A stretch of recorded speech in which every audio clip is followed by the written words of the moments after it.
your hosts, Rane Carnegie and Britain Lovsin.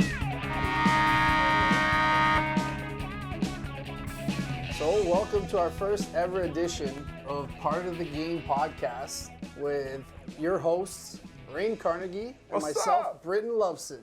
What's going on, guys? Happy to be here. Thank you for tuning in and joining this, journey that we're on to, talk all things hockey and to have some real authentic conversations about, the do's and don'ts and in our experiences and sharing them with you guys to allow you guys to navigate, this crazy game called hockey. That's it. And being here with you, 20 plus years of friendship, I couldn't ask for anything better. 20 plus pounds of weight. Of flesh, yeah. No, it's incredible, man. So just touching on that, like a little bit of our history, dating back to our elementary school days. Winona Public School. What's up, Winona? So, long story short, grade 7 and 8. Like how tall you used to be back in the day. Long story short. Very short. So grade 7 and 8. I'm a year younger than you. Yep. Yeah. You wouldn't be able to tell it now with all those gray whiskers, but yeah, you're younger than me. So it was my first year in grade 7. Yep. And coming to a new school. Yep. I was nervous. Yep. Luckily, I knew a lot of the older kids, yep. So I was all right. You were Mr. Popular. You were one of the most popular That's little right. guys in our school for sure. But then here comes Mr. Carnegie, transfers over to Winona, his grade 8 year. From Upper Canada College, an all-boy prep school. Here's this kid from Jane and Finch, born and raised. The guy is a man. I was pretty much this height, not this weight, but this height. From when handsome. I get guy. my books from my mom. What's up, mom? How you doing? All-around athlete. Yeah. So, anyways, you weren't too bad with yourself, though. You were multi-dimensional. I thought I was. You weren't just the short, cute kid. You had something there. You know what? I thought I was until I met grade 8 Rane Carnegie. This handsome, athletic, massive kid shows up. Yeah. He's already almost 6 feet tall. He's 13 years old. The glory days. This is my competition now. Well, I thought I was the cool guy. Listen, I never looked at. I just wanted to fit in, and it was difficult. When you're 6 feet tall at 13 years old, and you're just your last year of senior school in public school, it's just here's this new kid about to steal everything from everybody that worked so hard. Guilty of that because I felt that. Right? But you know what? Over the year that we were in school together, we started becoming friends and close and stuff. And that was after you and the boys, gave me the gauntlet. Read me the riot act. Do's and don'ts. Don't talk to that girl. Don't talk to that girl. Don't even look at that one if you want to be a part of our crew. I was just all right. Hey, ladies, how you guys doing? And there was definitely a buzz going around the school that Rane Carnegie, coming from UCC, Upper Canada College, is this phenomenal... Everybody thought I had money. Hey, here comes this kid from one of the top prep schools in North America, and I'm just I'm from Jane and Finch, eh? Do you guys have change for my loonies so I can get a slice of... we didn't know. Right. And the buzz was that you're this phenomenal hockey player. So me being the guy I am, and I thought I was really good. Were you the guy that used to tell all the guys from high school at Oakwood to come down and give me a hard time? Were you one of the ringleaders back in the day? No, I just used my brother to get out of those situations because he was older, right? Right. No, but I would, as soon as I found that out, because I thought at that time I was I think I was playing AA York Toros, and I didn't know where you were playing or anything, but I knew you were really good. And that was my dream. I wanted to be a hockey player. I was really small, yes, we established that. But I really wanted to be a hockey player. And when I found out how, the buzz about you, I immediately, I don't know if you remember this, but I immediately started chirping you about hockey and, I'll dust you and this and that. And you know what? You weren't cocky about it at all. You were super humble about it. You're always just kind of laughing. That smile right there. You're always kind of giggling and giving me that okay, kid. Whatever you say, kid. All right, you doing, small fry. And that's something that I always had to, nobody expected a black kid from Jane and Finch to be any good at hockey. Yeah. So like when we were in Winona together and we used to play against, where are those schools we used to play against? Deer Park. Deer Park, Yeah. and and we played Forest Hill. Forest Hill, with all yeah. with all those guys that we Yeah. know growing up. Arlington, maybe? No, I don't think Was we played that a school? Arlington. No, that was If they were, we probably beat them. Yeah, no yeah. offense, Arlington, but like me and Britain on the same team, like what more could you ask for, So, right? anyways, going back to that, I was chirping so hard that when it finally came where we had hockey school tryouts, and Winona had like the big tryout. There was 40 kids. It was like 6:30 a.m. at McCormick Arena. Shout out McCormick What's Arena. up, McCormick? Wagwan? Yeah. So, and I was like so excited. I'm like, all right, finally, I'm gonna show Rane what I got. You know, I've been talking all this talk. So I get on the ice. There's like multiple rooms because there's like 40 kids. Yep. So I get on the ice. This is a true story too. Yeah, 100%. I get on the ice, and I'm looking around for you. I don't see you.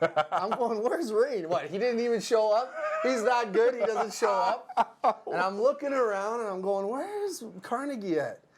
And I see this big guy in, like, the corner, like, you know, like, saucing passes and top cheese in it and, you know, like, all these stick handles. And I'm like, wow, Winona's really going all out. Yeah. They hired, like, this skills trainer, instructor, and I'm like, this is incredible, right? So as I'm skating over, I'm getting closer, and I see that it's Mr. Carnegie himself, and I'm blown away. And it was honestly the best, like, mic drop is a thing now, but that was like the best mic drop without a mic and without saying anything for you, because I saw that it was you, and I was just like, I wanted to take my equipment. I was like, I can't chirp anymore. You know, and it was a beautiful thing. Like, and when I saw you, like, you know, I always, you know, I loved hockey. I know the game well. I think I do. I played it well. I thought I did. But seeing you and only being a year older than me, and, you know, thinking you're an instructor, I was just blown away at, like, wow, that's a hockey player. That's where I gotta be if I want to make it and stuff. You know? Right. Well, man. You're gonna make me cry. Yeah, for real though, man. That's a true story, man. That was something that, like, I remember vividly, like, because me, you know, I was the smallest guy, but I talked a lot, right? Listen, Biggest heart. You backed it up though. You backed it up though, right? The finals. Oh no! Don't go there. That was my big moment. So who did we play in the finals? we played Bomer. So, anyways, long story short, Rane ended up averaging 7 goals a game during the season. Everyone who we played knew we had Rane Carnegie.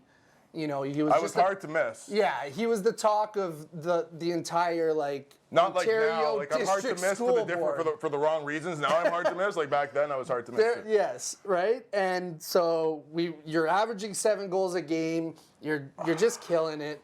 We get to the finals. No, don't bring it up. Maple Leaf Guardians. Don't do it. No. And we're playing. No, don't do it. Bomer. He's doing it. He's doing it. I got to do it because this is my moment in hockey. You played for Halifax. We'll get there later on in the show. The Canada GTHL under-17 team. You got your accolades. This is my moment, all right? We get to the finals. Mr. 7 goals, averaging 7 goals a game. At least 7. It could have been more. 20 years. He's been I've been holding this. Holding this in I've for been this holding moment this. right now to sewer me. Right now. We get to the finals, and Mr. Carnegie, Rane Carnegie, lays an egg. Yo, something was wrong with my skates though, fam. No, for real though. I couldn't cross over. I had no power, no pressure. What do you want? I had one boot. I had one good boot and a bad boot. They didn't have the sweet stick before. No, he was gonna put me on blast like that, and he's not gonna let me defend myself. Yo, I was trying to average, you know, less goals and more assists. And I wanted my teammates to have the opportunity on the biggest stage to thrive. A huge stage. Oh, yeah, bro. So every school was allowed to participate and watch that final game. I wanted Every school was there. the little So engine our that could. school- I wanted the little engine that could to have his moment in the sun. I wanted to be that And leader. it's funny you said that because I believe, what was that little engine who scored a goal in our 2-1 loss? Was it a 2-1 loss? A 2-1 loss. And I didn't get any points? Mr. Lovsin netted the only goal. Did I get an assist on it? No. Did I get an assist on it? I don't think you were on the ice. How were you on the ice and I wasn't? Even with one skate or no skates, I would have been on the ice before you. If you got the goal, I definitely got the assist. I had to. I don't remember it. I apologize. I remember. I'm not going to lie to you guys. We're never going to lie here. We're going to keep it honest. We're going to keep it real. Good old days, man. He's right. You know, maybe not about the 7 goals a game. Like I wasn't Sidney Crosby or Connor McDavid. Was hockey in school? Yeah. Not as good as it is today? Like, what was it like? Like, what was it? I don't even remember. I just remember going out there and having fun. Like, I wasn't even like, like nowadays it's a competition. Yeah, of course it's fun scoring 7 goals a game. No doubt that's fun. Tons of fun. You were having fun. For sure. We're fighting for every inch. I was fighting too. I was right beside you, just tucking a little sauce. That's all. Definitely. Just a little sauce. You would deke out everybody, and then I'd be standing beside the net being like, and I'd be like, slide it over. Where is he? Where is he? He's so short. But now look at you. You've grown into a fine individual. But that was my moment of hockey. I played AA, sure. I had a sniff with AAA. I was the leader in Parkdale. I did some things. But that was my moment for me. And I'm happy. And we lost. I was happy that I was able to give that to you. Absolutely. I was happy that I was able to give that to you. Absolutely. You know, and Britain, you know, from the little engine that could, you were not to be denied in that game. And yet you're not to be denied in life. And now we have, I know if we get a little close up, can we get the little camera there? What do we got here? If we look at, so from being the little engine that could to the big dog that's teaching the engines that they can. So yeah, that's our 06. Who's that skinny guy? Who's that? I'm wearing black, man. I told you. All the other guys are wearing white. I thought you said don't wear white if you're going to be taking pictures and being on camera. I'm looking at this team picture, and all I see is a sea of white. Well, what's that? Hypocritical, is he? Is he hypocritical or what? Take a look at that. White. White is right. For pictures, white is right. Here we are. That's what I thought. You know, I came accordingly. He comes in the plaid. You know, like are we lumberjacking right now? Like, where's my best hockey gear I had. Okay, fair enough. And yeah, so that's where I started. Thanks for pointing that out. But yeah, great group. Shout out to the Richmond Hill Coyotes. What's up, Richmond Hill? Yeah, the 2006 group. You guys were, amazing group. Great team. We actually finished first place. Oh, okay. We won the London tournament that year. You know, London, where the Knights play? Yeah, where the Knights play. I think. Yeah, the London Night Junior Night tournament. What a tournament. We beat I think the Vaughan Kings twice in that tournament. Whoa, and once in the finals. Once in the finals. Are you trying to start beef on our podcast, bro? Like I don't want no beef things, bro. I just want to keep it PG, family orientated, all inclusive. Absolutely. But you want to know what? With our audience, we have to be factual. So facts are facts, stats are stats. Facts are facts. Stats are stats. So what was your record against the GTHL? We're pretty good. Pretty good? I think we're like don't let anybody 5 and 2. 5 and 2. Ooh. 5 and 2 in GTHL, the tournaments we played. I'm not good at math, so what's that in a percentage? Is that like a 0.767 type thing? No. Or yeah, somewhere around. It's over 50. Okay. It's about 500. No, it was good, man. And we didn't. Obviously, we worked hard. We didn't start in first place. Obviously, all teams start with the same record. Exactly, right? And it was a few years, and the kids bought in. The parent group was amazing. Everyone got along, and there was just that chemistry and the morale. Wow. And yeah, man, shout out to the 06 Coyotes. I miss you boys. What's up, 06s? But this just in, I'm allowed to say it now. I'm the property of the Toronto Titans. Titans stand up! In the 06 loop. Oh, he's back! You thought he was gone? He is back! He is back! He ain't going nowhere! All those boys that I just gave you that shout out, don't forget about your coaching staff, Tom Carnevale. Oh, we're plugging out Louis TC. Vigilante. Mitch. My mentors. Okay, you know, I okay. learned a lot from those Yep. guys, and you know, I couldn't be, you know, more grateful and happier where I am right now. That's amazing. That's But amazing. turning it over to you, you actually, you know, I know you left hockey from playing that we were talking about, and you know, you went into the finance world. You're a business guy, and it actually, there was a conversation when I first got into coaching. So this will be my 5th year as an assistant coach on a bench in a AAA team. I think it was my first year, and I think we had a conversation on the phone. I called you, and we're talking, and you know, I wanted to get some contacts because now I'm in the hockey world, and I know you've always been in that hockey world, even though you took a Sabbatical. a sabbatical into the finance world, where you were really good there too, right? Okay. You did well there too, but we got on the phone, and I'm like, yeah, man, I'm coaching, I'm in the OMHAs, and I'm coaching Richmond Hill, the Coyotes, and. Yep. We were going back and forth, and you're like, that's amazing. Yep. And you said on the phone, you go, what the hell are you doing coaching hockey right now, and I'm not a part of a team? Right. And I'm not saying that is what, you know, turned your whole, Yep. you know, thing around for coaching and stuff. Yep. But I remember you said that to me. And then that year, I think, you started helping with the Hillcrest team. Hillcrest Canadians. Yeah, Yep. so you helped Yep. with the Yep. Hillcrest Canadian team.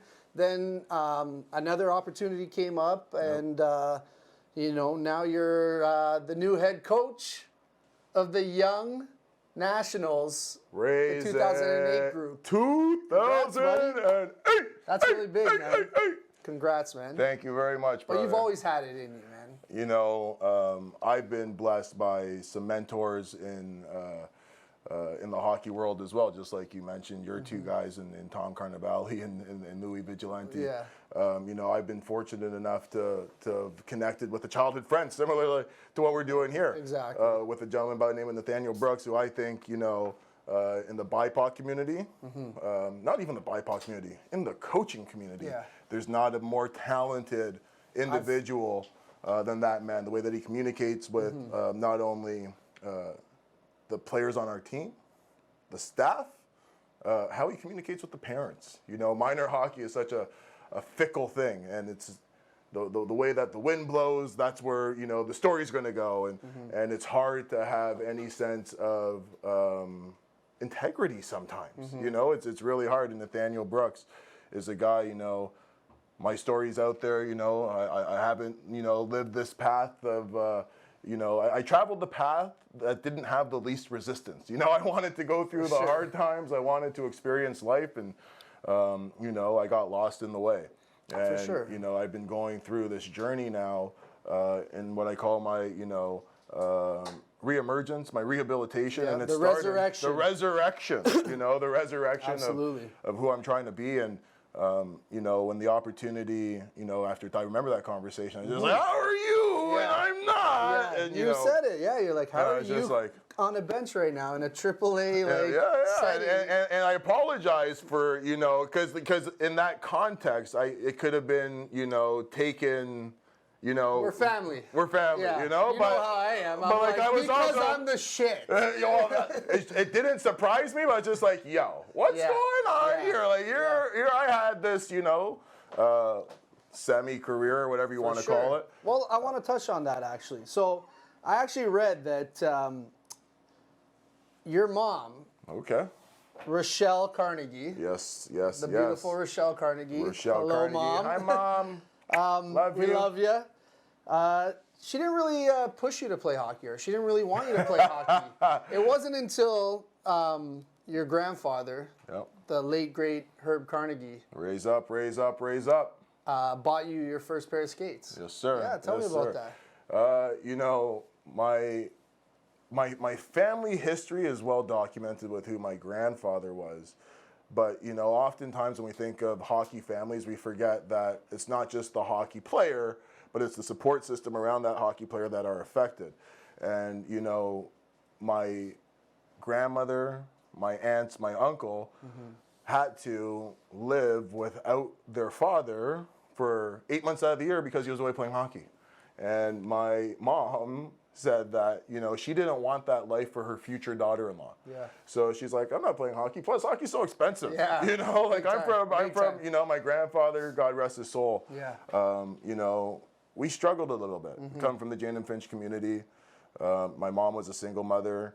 You know, she had 3 kids, 3 mouths to feed. You know, so she wasn't really looking to spend any more money than she had for hockey. And I'll never forget my grandfather being like, so is he playing yet? My mom's like, no. Yeah. See you later. Or something to that effect. Probably a little bit longer. I love you, Grandpa. I love you, Dad. I love you, daughter. Hang up, whatever. Yeah. Next day. Rane, Grandpa, got you some skates. Let's go. The rest is history, Yeah, right? Like, so you get your skates. Yeah. You start, obviously, there's only one place to start for young kids playing hockey. It's Yep. house league or, you know, Learn to skate, friends, yeah. learning to skate, whatever. But, yeah, you really took it, you know, pretty far. You started, after house league, you went to the G? Yeah, so GTHL? I started off with the Downsview Beavers. So I'll The never Beavers, forget the wow. Downsview Beavers. So is that a house league or a... That was a house league. That was a learn to skate Yeah. that led into a house league that led into select that led into AA and my entrance into the MTHL back in the Yes, day. MTHL. The MTHL. Metro the Toronto Metro Toronto Hockey League That's raised right. up, Yeah. and it was, you know, I loved it. It was something that I've never experienced before. I'm from Jane and Finch. Nobody plays hockey in Jane and Finch. Like, Yeah. you know, at least so I thought, not in a real way. You know, the access to the game in that community. When I was playing, I was fortunate enough. I had a community center, the Jane and Finch Boys and Girls Club, that had some great leaders over there. James Mentis, I want to give a shout out to. His daughter is Michaela Grant Mentis. She's playing in the NWHL, and I think she's the leading point getter or second in the whole league. Incredible. So here's one of my mentors from the Jane and Finch community's daughter, all-time leading point getter, I think, at Merrimack University. Is that where she went, or Mercyhurst? I think it's Merrimack. And, you know, I was fortunate that I had leaders in my community of Jane and Finch that loved hockey. So James Mentis was Team Ontario ball hockey.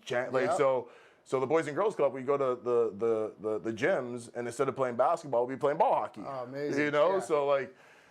People don't know this, but Toronto has, like, not just Toronto, but ball hockey community. Oh my God! There's some, like, Yo, really good leagues. There's some really good players. And they travel, like, there's international tournaments. Yeah, Like, I have friends who still play ball hockey to this day, and they're like, oh, yeah, we're going to Sweden next year. You hear about inline hockey and roller hockey, but you don't really hear about ball hockey. But ball hockey, there are some players, there are some ballers. For sure, and there's NHLers who, like, came from the ball hockey. Yeah. I think Alex Burrows was one of the best ball hockey players, like, of the. He's one of the best all time. agitators, also. Right, man. exactly. That guy, there you go. That right? guy, love to have on my team. Hate to play against him for So sure. you're playing hockey. You're doing well. Your name's getting out there. Yep. So take us to, like, your draft year, final year. Where are you playing in the MTHL? So these are one of the conversations that we need to have to educate our fan base. Yeah. So knowing what I know now, I wish I would have done things differently. I wish my family would have done things differently. I went from being the captain of the Toronto Marlies in minor bantam, which is one of the best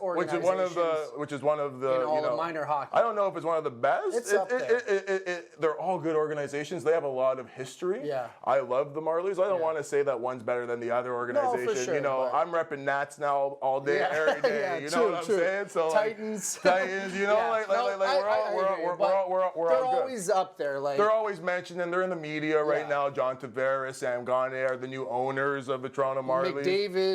McDavid played for the Marlies. Well, McDavid played for the Right. Marlies. You know, there's a lot of Rick Nash played for the Marlies. Wojtek Walski, my boy, 86, same age as you, played for the Marlies. Well, you know, McDavid was actually, I don't know if anyone knows this, but he was actually Richmond Hill property. Ooh. And he had, because there's all these restrictions for players and imports from different, where you live in the city. Yeah. And he had a Richmond Hill address, but apparently the story goes he magically had a Toronto address and was playing for the Marlies, right? Penalty or part of the game? Oh, that's that's a penalty. No, that's part of the game, you know. You know, one thing that I wish we would, I wish would happen is freedom of choice. You know, I think that for me, and I don't know all the intricacies of why there's these rules and regulations, but for me, it's, if a family wants to play on a certain team and the coach of that team wants them to play on that team,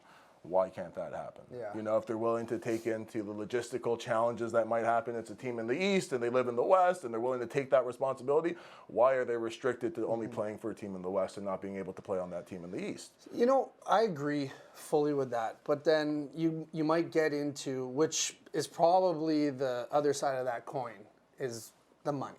So there's probably maybe now the kid isn't comfortable with that coach or that side of the town or wherever he's going to go play. But all of a sudden he's going to get, the new Xbox or the new PS5 or something, right? Right, so right. like buying and stuff. So maybe I think that's why they have the rules, but some of them, they definitely need to be like readjusted. Yeah, they need to be they're like, a little it can't old for and that's the thing, right? Like the I new think day that and age of hockey, like we need to be more connected to, what the demographic is saying to us. And, now that I'm in this position as a head coach at the AAA level, there's a lot of things that I wish we would do differently. This whole process of, the pressure that these kids are on to put their best foot forward, the pressure that they're receiving from their parents, the pressure that the parents are receiving from the other parents, and all of these things that, we're a league that's supposed to, first and foremost have fun, right? Hockey's a game, we're supposed to have fun.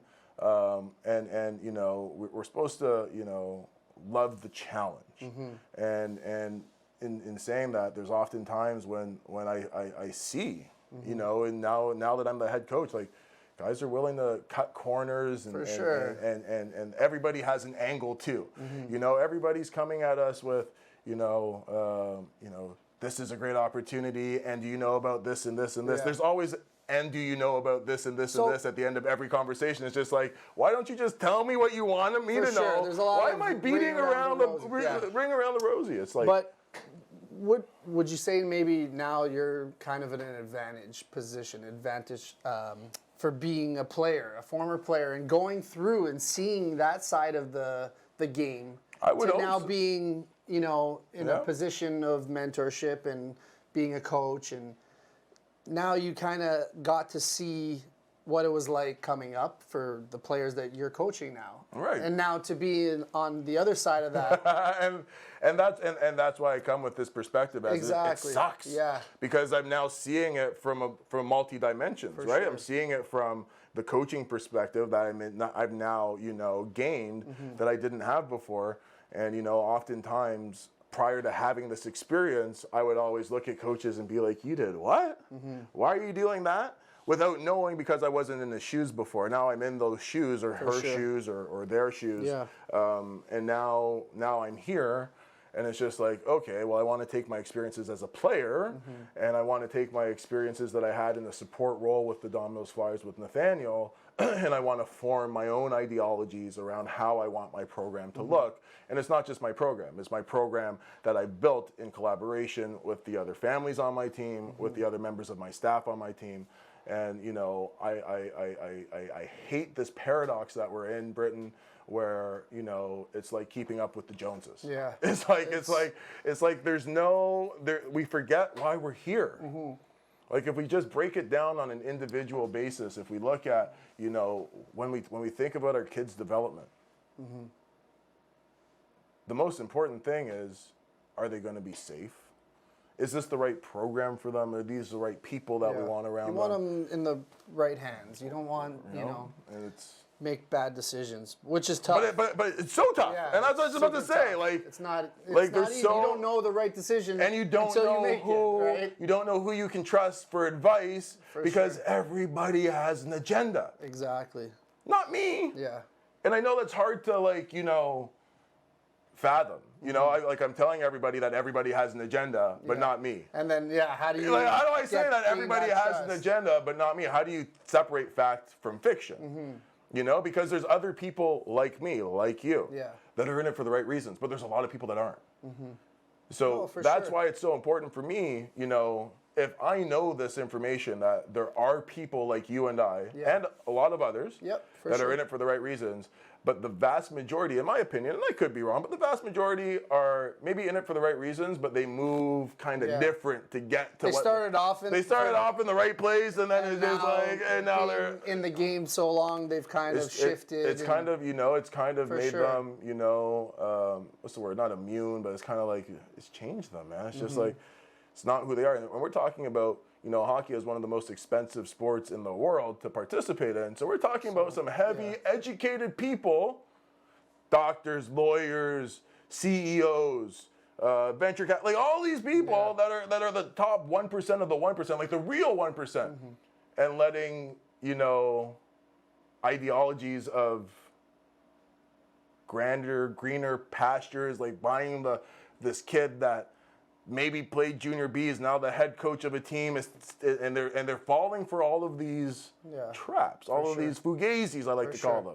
And it's just like, you know better. You know better. Like, don't be mad. Don't be mad at the coach when you knew, and you're against your better judgment, you knew not to get yourself in that situation. You put yourself in that situation, and now you're crying that you're in that situation that you put yourself in. Yeah.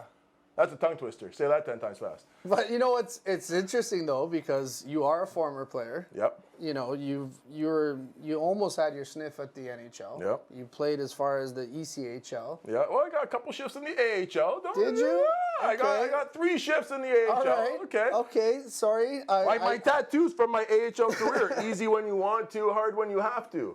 I was looking at your hockey DB last night. They didn't give you your minutes. Yes, they did. You have to look at playoffs, because I made sure I made sure I got on the scoreboard. So I got a 2-minute penalty. Wow. So I got stats on my AHL career. Yep. I'm a 2-minute high sticker, and they scored on that power play. Yeah. That, you know, my teammates, I have no idea.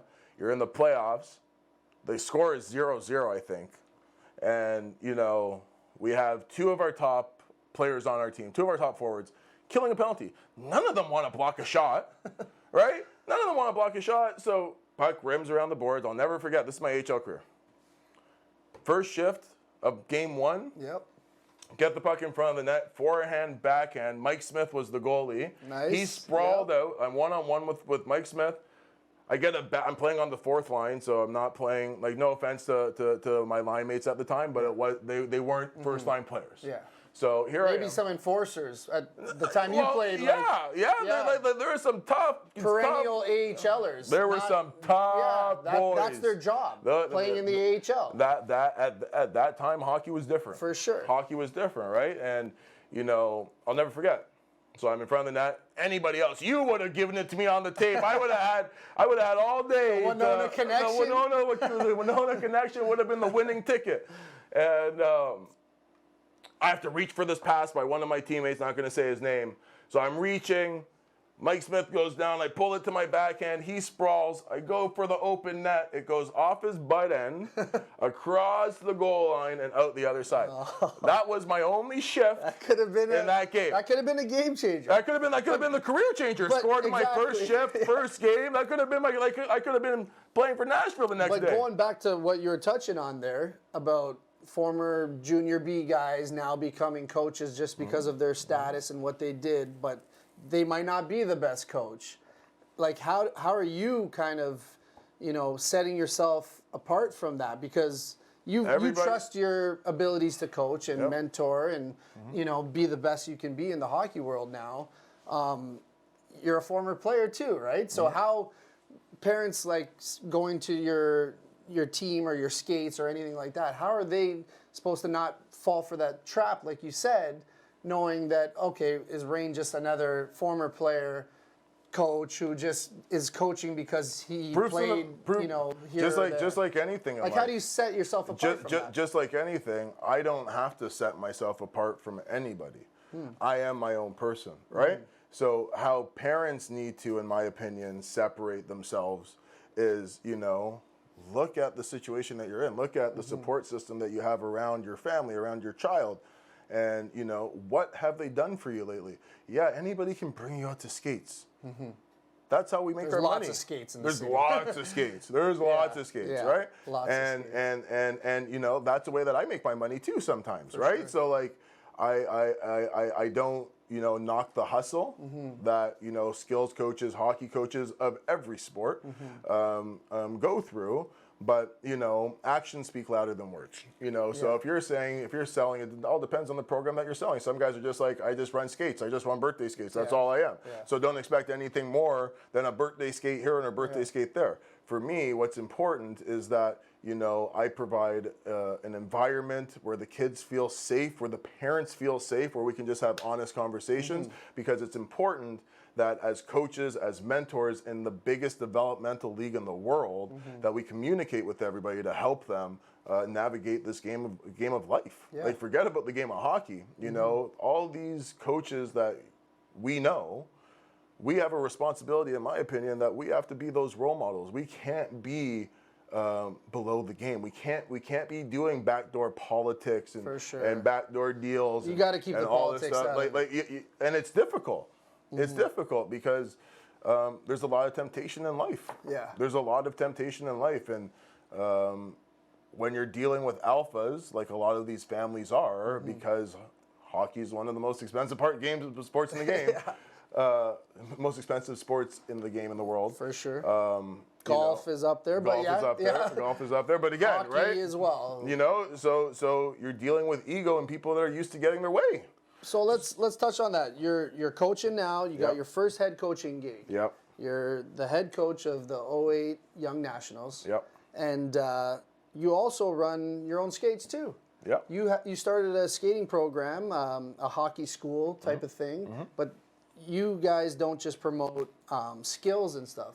You actually promote more than that, like kind of following in your grandfather's footsteps, you know, Yep. mentorship, Yep. and you know you want to help guide these athletes. young athletes growing up, right? And that's why, you know. Tell us a bit about the program. Yeah, what it's called and what you're doing. Own Aces Sports Group. You see a little jersey hanging up in the background. I need to get one. Yeah. You said you had a trackdoe for me. I don't see it here. Is that extra small? You can keep that one if it is. So anyway, you know, I started it, you know, as a way to be a support system for my son's friends. I have a 2012 son who's getting into hockey. Amazing. And you know, I was inspired by Akeem Aliou's story. You know, and when he came out and shared his story about what he experienced in the AHL and the minor leagues, and made me start reflecting about my career. And, you know, were there situations that I could have been better in? For sure. Were there situations where the leaders could have been better in, like the adults in the room? For sure, you know. And thinking of the world that we live in right now, and our brothers and sisters south of the border, and everything that's going on. We got the pandemic. We got, you know, what I call the racial awakening. It became clear to me that, you know, my voice matters. I can't wait for anybody to do what I want them to do. I need to be the change that I want to see in this world. And if I can be, and I say this to all the families that I work with, you know, three things are essential to me, and they're the key to success, they're the key to happiness, and they're really simple to me, and it's not simple to everybody. Let's hear them. Be a good person, Yep. be a hard worker, and have fun. 3 important things.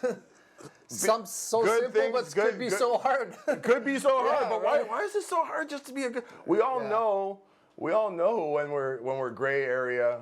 You know, when we're doing something We're wrong. not the best person. You know, like For so sure. why can't No we one's perfect. and nobody is perfect. for sure. You know, like what I tell everybody is we don't have to be the mistakes that we consistently make over and over and over again. Eventually we can be the lessons that we've learned from those mistakes, and today could be your day one. Like right now, you could be tall if you have it in your mind. You know what I mean? And you are, you know, you're taller than Or me play now. like you're 7 feet tall. Or play like you're 7 right? feet tall, right? It's all a mentality. For sure. You know, that's why I'm in coaching now. That's what separates, you know, back to your question, like how are you different from the snakes in the grass, or like the wolves in sheep's clothing, Yeah. or like, and the difference is like, I tell everybody the same thing, so I don't have to lie. Everybody knows exactly who I am. They know my story. They know where I've been. They know what I'm willing to do, what I'm not willing to do. Because at the end of the day, if I don't want to do something, I'm going to say, "Man, I want to do it. Man, not going to do it." So no, I can't do that for you. I can't do that for them. Put that envelope away. But yo, what are you doing? What are you doing? We'll get to that. Okay, we'll get to that. So no, that's amazing, man. So, and that's why I was curious, like because you brought it up that it's hard for parents to make a decision which school to go to because there's hundreds out there. Go to them all. Right? It takes a village. But it takes a village. But it also costs. It does. Right? You can't go to them all. Like a skate, obviously because of the pandemic and the lockdowns and stuff, ice is like scarce right now. Yep. So skates are inflated. You're paying, triple the amount you were paying for an hour of ice time, last or before the pandemic. Right. So, it's like what you're saying about choosing the right school, and that's amazing, man. Like you guys are kind of setting yourself apart by not just offering skills and birthday skates. I tell everybody, like I tell everybody, you're offering, I'm offering developing character. Character is everything, people, and that's amazing. And that's what my program is all about. That's what our program is all about. Is I tell people, I'm not a first round NHL draft pick, first round OHL draft pick. What up? Yeah, I want to get to that. But like I'm not. I didn't play in the NHL. Yep. I didn't win no Stanley Cup. Nope. I don't have connections at the NHL level. I don't have any of that. So how, when I'm going into the marketplace, and is that a marketplace that I wanted to penetrate? Do I want to be a hockey school? Do I want to be a skills coach? Yeah. Is that the value add that I bring to what I'm trying to build here? And the answer to me was no. For sure. I'm not going to be here being like, come to my skate. I'm the best in the world. Look at this. I was a terrible skater. Yep. Okay. That was one of your big scouting reports. Like if you're coming to me for power skating, no refund. So, but stick handling. Yeah, for sure. And power skating, we can do power skating. I'm just joking, but it's more to that for me. Less than 1%, Brett, make it to the next level. For sure. So that's a 99 point something failure rate. Big time. So what's the role of our coaches? Yeah. Everybody's saying, get you to the next level. BS. Yeah. You can't promise that. Because you can't promise it. it's the lottery. You could. It's like you have to have so many things go in your favor.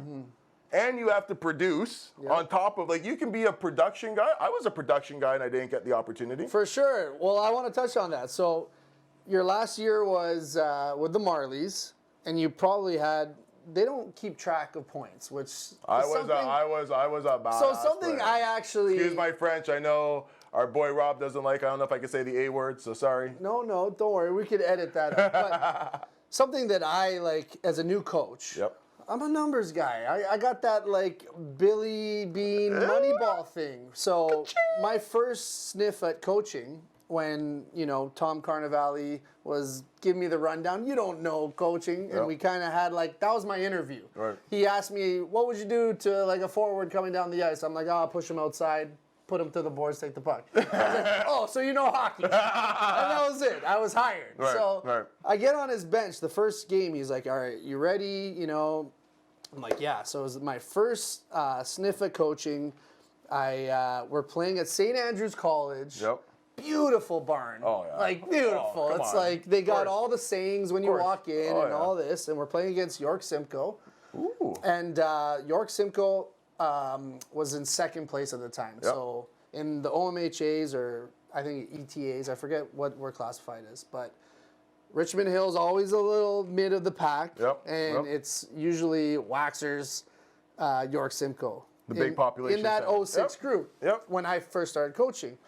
So I messaged Tom and I said, okay, I'm ready. I'm a little nervous, it was a whole new world, right? I remember that I time. could play, get me in my equipment, sure, I'll go But how do you chase that puck. translate that to managing the expectations? How do I stand on the bench? So the first thing I ask him, I go, send me the score sheets and the players' numbers, and, and he's like, hold on. He goes, I don't know if we really do that, but I'll ask the manager. Yeah. So he gets something together. He sends me the website. And I start going over every game that York Simcoe has played. You're one of those guys. I started going deep, right? And I go, okay, Tom, I'm like, looking at all their wins, they like squeak by. They're winning 2-1. I go, when they lose, they're down 5-1. So they either like win a squeaker or they, get smashed, but somehow they're winning a lot of squeakers. Yep. I'm like, we're going to beat these guys tonight. And he laughed because he said he hadn't beat York Simcoe in like 2 years. Wow. He's like, come on, he Tom. goes, yeah, he's like, I like your optimism. I'm like, oh, so we just got to, I gave him my little strategy that I thought. Yeah. My first ever coaching debut, we pumped York Simcoe, the second place team. I think we were in like 4th or 5th, or it's a big gap though between second and first to the bottom half, and we won. And he was just like, overjoyed. Yeah, he was like, what the hell are you? Not like saying How did you know? Changed the outcome or anything. I don't want to say that, but it was just like I was getting to my point that in the OMHAs and the ETAs and stuff, they have stats. Right. So all the game sheets actually go to a website that all the managers, coaches. But do you think it was? Do you think it was the stats that you were able to have access to give you the confidence that you needed, or do you think it was just your mental mindset? You're just like, yo, I see these guys. I'm looking at their record. I'm just like, and that's what and to your point, with Don Mills, when I was my first year assistant coach, nervous, like I know how to play, but like how do I coach, Right. And going through spring tournaments and all the stuff that we can't do right now because of COVID, unfortunately, I saw the continuity and the structure that our head coach Nathaniel put together, and the plan, and the buy-in that we got. And you had to buy in, but it's all the mentality. Yeah. Well, they say it's 80-20 rule, 80% mental, 20% physical. If you believe it, you can achieve it. Like all those little cliches, it's just like it's so true. When you really think about it, if you think that you can't do something, you're probably not going to be able to do it. Yeah. You know what I'm saying? So like changing that mental, having beat York Simcoe, like your optimism, but it's been 2 years. Yeah. Like, how are you ever going to beat somebody if you're already thinking you're going to lose? So it's just little things like that, and that's what, that's why it's so important for me to share those experiences, because I think that's when the development happens. I think that's when, you see individual success translate to team success, which translates into, championships, hopefully come minor midget, like you guys are there right now with the 06s. It's a big year. And I'm a part of this new journey now, and I got 3 years to mold my guys and to get them, prepared for what comes next. You got your work cut out for you. I got my work cut out, man. I'm looking forward to it, though. But so back to my point was, like, you must have had an awesome statistical season. Yep. Aside from, they see who you are on the ice, like you were saying. Is it, being able to see the game and watch the player, or was it the stats?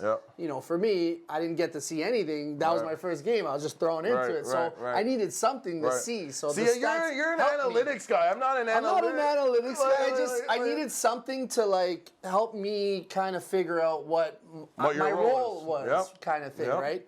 But going back to that, so GTHL doesn't keep track of stats or points or anything. The OMHAs, they do. Which is, I find, like, it was interesting to me. I was like, why don't they do that, right? Because I think that, it's easy for me to be like second assist, number 7. The rest don't care. Second assist, And no offense to the rest. I know you guys do a thankless, hard job. He said it. I love you guys. I'm a new first-year head coach. Do not take it out on me. Those are his words. I love you guys. You'll get your first bench minor. Thank you for giving me all those Bantam apples. Second assist. That's actually a good point. But going back to that anyways, so you probably had an amazing year, and the draft comes. Like, what's happening? Draft day, were you in a room? Like, were you in a building? Were you in an arena? Were they announcing names? So tell me about that. So we went in a roundabout way. So like I was saying originally, minor bantam captain Marlies win the championship. Biggest year of my life is bantam. It's your draft year. What do I do? It was bantam then. Now it's minor midget. So my minor midget year after winning the championship in bantam, so in today's bantam, won the championship as the captain of the Marlies. I decide I'm going to go move to Ottawa and live with my mom during my draft year and play Double A. I tried out for the junior A team there. Wow. I think I scored in my exhibition game, but they had a senior squad. They had a lot of 19-year-olds, 20-year-olds, so there wasn't a lot of room or playing time, and it was my draft year. So they had to release me. I went down and played for the Ottawa Sting with Mark Mathot was on my team. Yeah, Mark Mathot. Mark Mathot was on my team. Shout outs to Mark Mathot. And halfway through the year, my mom was traveling a lot for government. She was in Parliament.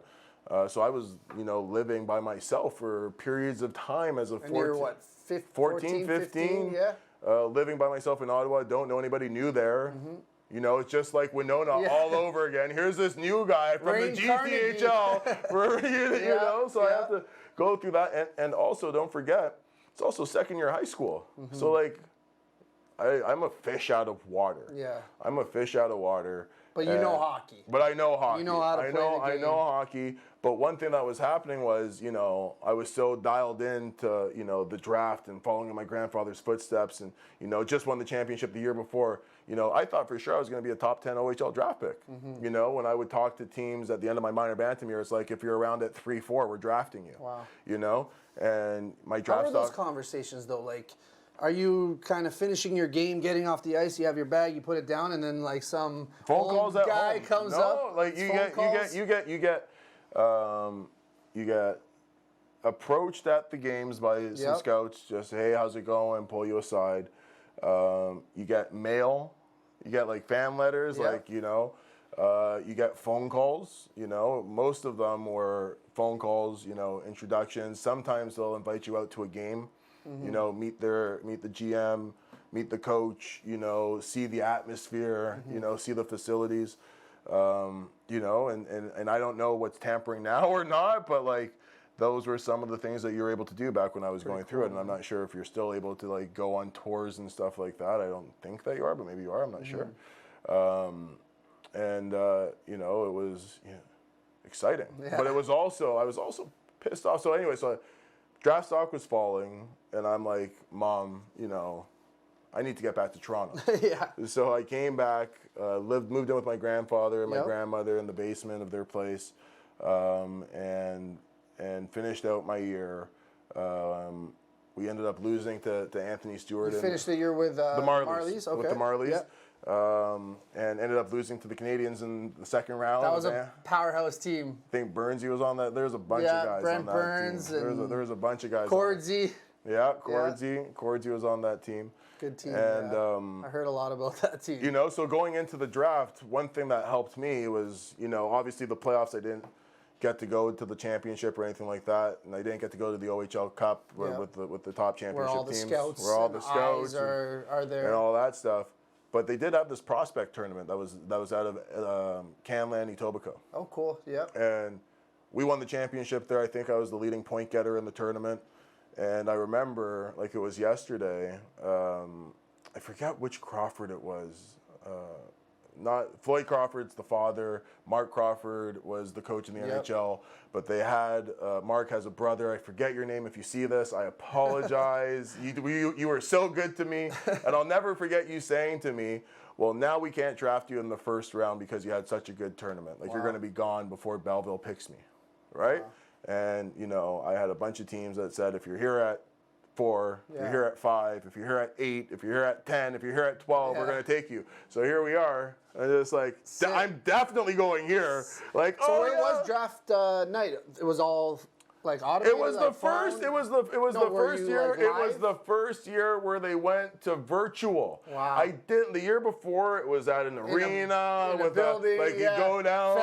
Fans. So I got gypped there. So I did the virtual. Yep. From my agency's office downtown Toronto. So at the time I was with IMG. I think they're now CAA. I think they transitioned into CAA. And we had, all the draft eligible players and their families went down to their head office. It was gorgeous. It was a huge room, boardroom. You wear your little suit because you don't know, whatever.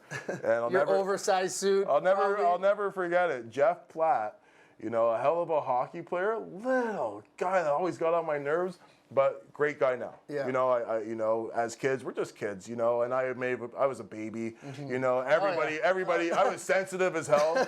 But I'll never forget Jeff Platt went 10th overall. And he was just like, "Oh, Rane, that's okay, buddy. That's okay. I heard this team at 11 likes you." And then it was like, I heard this Ultimate chirp. I heard this Ultimate team for sure, Rane. This team for sure. Oh, and then wow. we had another player that was there with us, and he was a close friend of mine.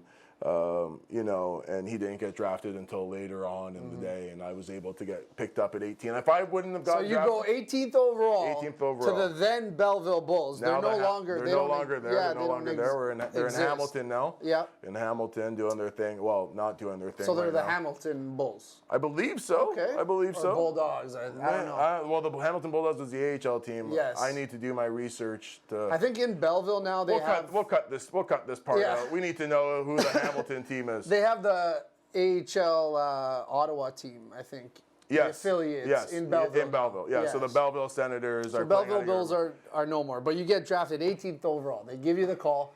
You go and Same draft as Corey Perry, Mike Richards, All the Nathan, boys. all the boys, All the all boys. the boys, So all the top dogs. So I'm just like, yo, I'm getting drafted with all these guys. Yo, my career is gonna be nice. Yeah. You know, and I was able And then, to. yeah, play. well, like tell me about that. What happened? Because like you said, Corey Perry, that I think they're the London London Knights. London Knights. That was probably one of the best junior teams of all time. Well, later on in Perry's career, like when we Okay, first so got, not his first draft year. I think he went 4th or 5th overall to Okay. London. So normally it's the teams that finish not so good that For pick sure. first. True. Yeah, Right. of So course, yeah. So Rick Nash was the first overall pick the year before. Corey Perry was the 4th pick overall. So when we first went to the rink into the league, you know, my team Belleville, we're pretty good. 18th overall. I was 18th overall, right? You got Jason Spezza. Originally we had Kyle Wellwood, who was the Wellwood, defending yep, OHL that's right. scoring champion. Matt Stajan. You know, and then we traded Wellwood straight up for Spezza. Wow. So we had, you know, my first year in the O, I think 4 of the top 6 scorers in the whole league, you know. On your team. On our team. On our team. So Which we had. kind of sucks for you. Yeah. Being a rookie and like your second year, sophomore Well, year. 18 goals as an underager, though, right? The Not kid, bad. the kid could The play. I almost kid got, came but out. it was a Cy Young award though because I only had 8 assists. You know. Okay, yeah, not bad. And you know, like a Patrick Liney line. like these a days. Patrick Line, you know. I'm going for the Cy Young award, you know, and I was, you know, fortunate. So it has its ups and downs, like It pros hasn't- and cons. well, listen, I sat beside Spezza, Mm-hmm. and from time to time I got to play with him, and I probably got like 7 of my 18 goals from just like being in the right Yeah. place, and it's just like, oh, there's the puck, thank you, Jay. Just sitting beside him, right? just like Jay has 3 guys on him over there, and I'm just like, he's never getting? Oh, there it is, goal. Scores. Like he was That's amazing, so Jay. Congratulations on all your success with the Leafs, man. You look like a young Belleville Right? Bull right now. You see that goal he scored the other day? same old vintage The same Spezza. old fake clapper, and he scored the fake clapper side on Mike Smith, who's Smith. prevented me from scoring my AHL goal. So take that, Smitty. Good job, Spezza. You know, my That's boy, awesome, man. coming through. So you do a few years with Belleville. You Yeah. put up awesome numbers. I'm sure we could pull it up and Yeah. take a peek at some point. Yeah. But I was going over it yesterday. I was amazed. I was like, wow, Rane had some amazing numbers in the juniors. Like for Belleville, he was putting up numbers, you know, and then from Belleville, you moved on to another team. Do we want to talk about that? team? Yeah, like I just want to, you know. They're not even a team anymore. Anyways. So you didn't. We'll tell the story. Well, you didn't have the best experience there, but it's still an experience. It's still that an kinda experience. It's still an shaped experience you, that shaped me. you know, into the person you are, right? And it's, you know, Plymouth. Yeah. So you went to was- Plymouth after Belleville. Well, here's the thing. Okay. Kids, don't do this. You don't get power play time. Ask the question, why didn't you get power play time before you say, trade me? Because all that happened was I got benched. I got benched. Maybe I was on for a long shift, and I was upset because I thought that I should have been on the 5-on-3. And being hot-headed and tempered, and there's a lot of things that, you know, I wish I could have done differently in hindsight. Yeah. One of them being this, the Vaughn family in Belleville, James Boyd, Jim Holton, management, coaching staff, they treated me extremely well there. You know, while it may not have been the most diverse, I felt like they were my brothers, you know? Sure. So when I didn't get ice time, I acted like a baby. You know, I thought that I was this guy that was scoring 7 goals a game in Winona, walking on water, and not realizing that I have the second overall well, you've draft been so pick, successful up to this point, you know, and then you've always been first power and now, play line and now everywhere I'm like Spets has gone to the show. Like I'm the guy. All the 4 out of the 6 top scorers: Nathan Robinson, Mike Renzi, Jason Spezza, all graduated. Right? They're all gone. Stajan, I think, made the Leafs that year as well. So, like, going into my draft year, you know, I wanted to be, or sorry, it was the year after my draft year. I was supposed to be the guy. You know, I wanted to be the guy. I didn't want to put in the work away from the arena. I didn't, you know, do the off ice stuff like I should have. But I wanted to be that guy. I wanted to be the king. I wanted to be the captain of the team. I didn't even get a letter. You know, so final straw was, oh, you're not playing me on the 5-on-3? I thought I was one of the top offensive guys. I was like, trade me. And they did, to Plymouth. Oh How my fast God. was that? Within, that I think within 2 days. It was just like, hey, take. So you know your worth when you go ask for a trade, and Listen, you're gone in 2 days. Gone so in now 2 days. your morale is probably just like here. You Well, thought, I'm like, I wasn't even thinking American team. for sure. I'm like, here I'm in the Ontario Hockey League. I'm thinking like, oh, maybe I'll go to Ottawa. Maybe I'll go play for St. Mike's and be home in Toronto. London. Oshawa, London. Who knows? Like Kitchener. Lots of opportunities. Just, you know, and it's just like, Plymouth? Where's that? I didn't even know where they were because we barely played them, right? I'm just like, oh, okay, cool. Yeah. Oh, I'm going to the States? Okay, cool.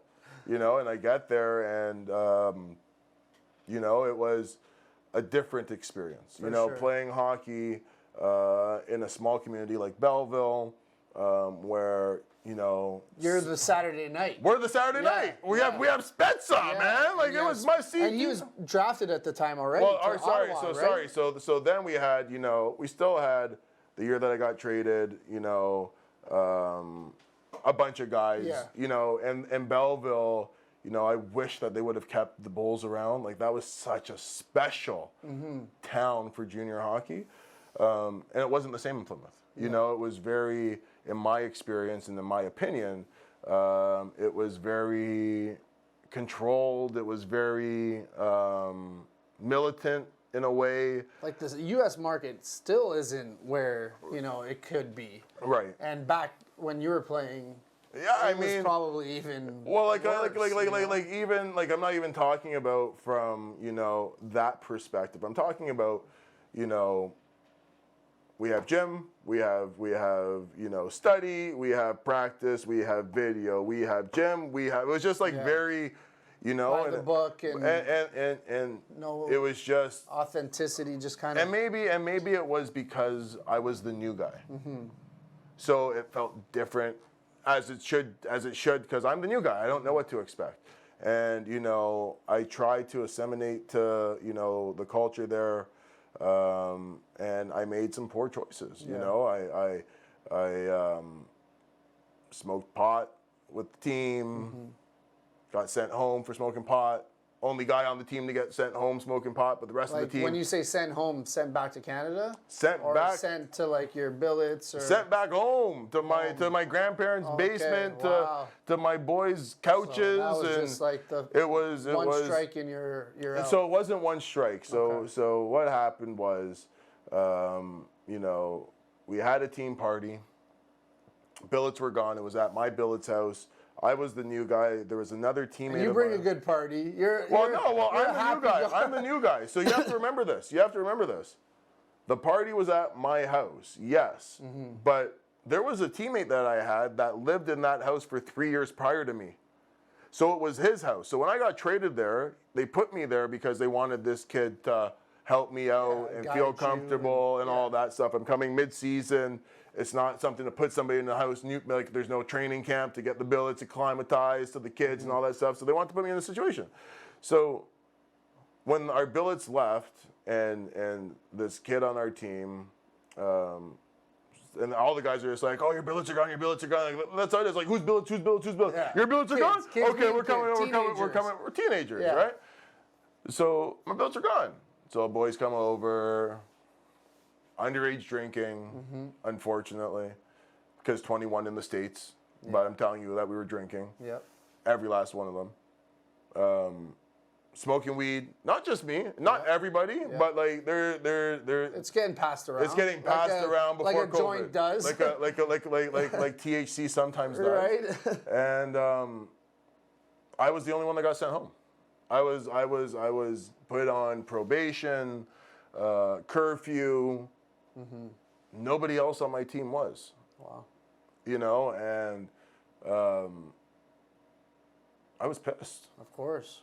And while on probation, instead of being the mature thing and saying, hey, my girlfriend's coming in from Nova Scotia, do you mind if I pick her up because she's coming in after? I was just like, I'll stay home, pick my girlfriend up late at the time, pick her up late at the Greyhound station in Windsor, and that way I'll be here for curfew if they call. If they don't call, okay, I'll go pick her up 45 minutes away, pick her up, bring her back, and nobody's the wiser.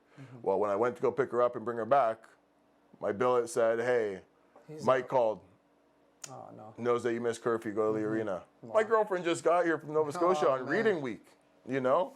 And here I am, traded, and I'm just like, wow. And then that's it. They send you home. They sent me home. Yeah. They sent me home. So it wasn't for a one strike. You kind of got caught up in I broke mix and curfew. stuff. Yeah. But one thing I realized is, 2 months ago, I talked to one of my teammates that was on my team way back then. And I'm just like, apparently they had a team vote. And I'm like, I'm not gonna say his name. I was like, why did you? He's like, you know me. Like, why? He's like, bro, you stole your billet's car. I go, I did what now? He goes, you stole your billet's car. So there was the coach and general manager told the guys, hey, giving this guy an opportunity, got caught smoking weed.